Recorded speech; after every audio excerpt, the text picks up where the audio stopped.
સૌને નમસ્કાર. જય આદિવાસી, જય આદિવાસી, જય આદિવાસી. ખાવાનું બી છે, ફરવાનું બી છે ને સાંસ્કૃતિક કાર્યક્રમ બી છે, એટલે જોરમાં બોલવું પડે. જય આદિવાસી, જય આદિવાસી. આજે ખરેખર સમગ્ર ગુજરાતનો સૌથી પહેલો એ પણ વ્યવસાય માટેનો જે કાર્યક્રમ રાખવામાં આવ્યો છે, ઉદ્યોગો માટેનો જે કાર્યક્રમ કરવામાં આવ્યો છે ને આપણા યુવાનોને એક પ્લેટફોર્મ પૂરું પાડતો કાર્યક્રમ સમસ્ત આદિવાસી સમાજ, એની સાથે લોકમંગલમ ટ્રસ્ટ, સ્પર્શ ફાઉન્ડેશન અને બધાના સહયોગથી આપણા વિસ્તારમાં જ્યારે આ કાર્યક્રમ રાખવામાં આવ્યો છે ત્યારે આયોજકોને ખૂબ ખૂબ આભાર અને આયોજકો માટે એક જોરદાર તાળી. આવું આપણા જ વિસ્તારમાં, આપણા જ ગામમાં મળતું હોય તો કેટલી મજા આવે. પરંતુ કેટલીક વાર આવા સ્ટેજ પર બોલવાનું હોય એટલે કેટલાક લોકોને એમ થાય હું બોલે ને કઈ ભાંગરોની વાટે તો હાલ. પણ આપણે ભણેલા ગણેલા છે, કઈ નવા રાજકારણી નથી. અમને ખબર છે કયા મંચ પર શું બોલવાનું. પણ ડોક્ટર સાહેબ જાણે જ પેટમાં દુખવાના ઘણા બધા કારણો હોય છે.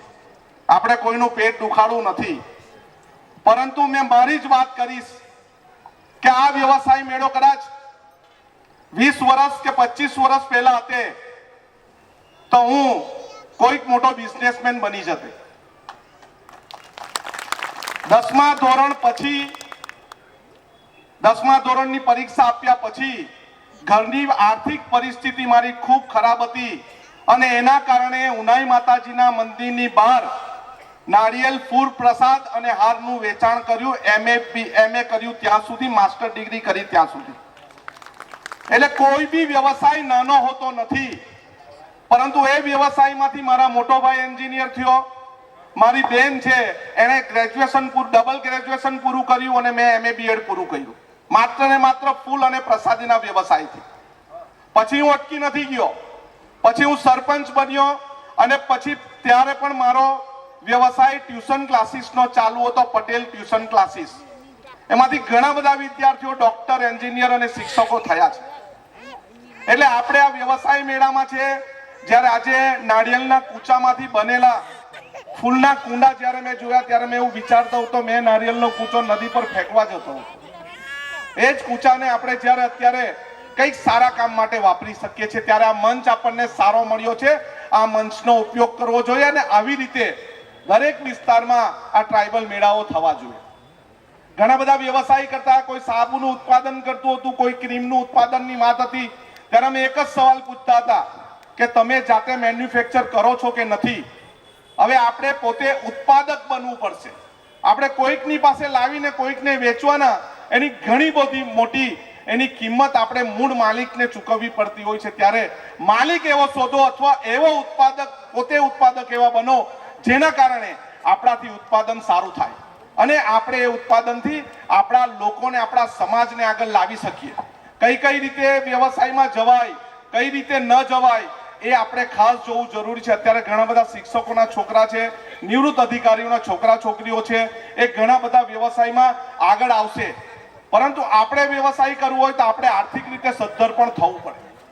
મને આ કાર્યક્રમ જોતા એક વિચાર આવ્યો કે આ સમગ્ર કાર્યક્રમ કરવાનો કોણે, હું તને કર્યો કોણે? આ કાર્યક્રમ કરવાનો તો સરકારે, પણ કર્યો કોણે? આપણા સમાજના આગેવાનોએ કર્યો. એટલે આપણા સમાજના આગેવાનોને ખૂબ અભિનંદન છે. આવીને બધી મોટી મોટી વાત કરી જાય, પરંતુ ગ્રાઉન્ડ લેવલ પર કામ કરવાનું હોય ત્યારે ખબર પડે છે. અને અમે જળ જંગલ જમીનના રખવાડા છે.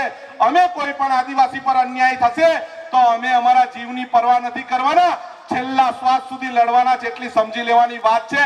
આપણા લોકોમાં, આપણા સમાજમાં કોઈ ભાગલા પડાવે તે ભૂલી જજો. હું દરેક સમાજના અંત્યોદય સુધીના ગ્રાઉન્ડ લેવલના લોકોની સાથે છું. એકદમ નાનામાં નાની સમસ્યા એક ભાઈ તરીકે મને કહેજો. હું રાજકીય માણસ નથી, પરંતુ રાજકારણમાં છું અને અમે સમાજકારણ જાણીએ છીએ, રાજકારણ જાણતા નથી. તમારો સૌનો આભાર અને આ ખરેખર મેનેજમેન્ટની ટીમનો ખૂબ આભાર કે આવા કાર્યક્રમ રાખો અને આપણા યુવાનોને આગળ લઈ જાઓ. Thank you. જય આદિવાસી.